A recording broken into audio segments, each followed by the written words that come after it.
there's a couple of different types of sewing with amigurumi.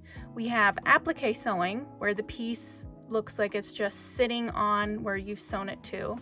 And then we have blended sewing, which is what you most likely will use most often, where you don't want it to look like you've even sewn it on. You want it to just look like it was a part of the piece, as if you were able to crochet it as part of it, even though you had to sew it on. And Mrs. SewLaTea Doe is going to show you how to do all the different types of sewing. We've got the ears that are just sort of your standard blended sewing, and they're poking out.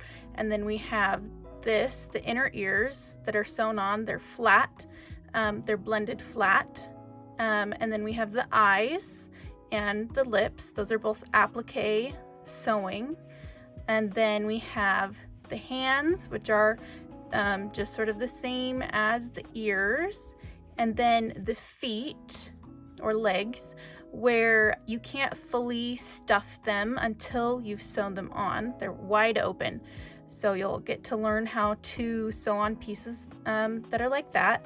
And then we also have a tail. So you'll learn how to sew a tail so that it doesn't just flop down and it stays up nice and stable as part of the piece.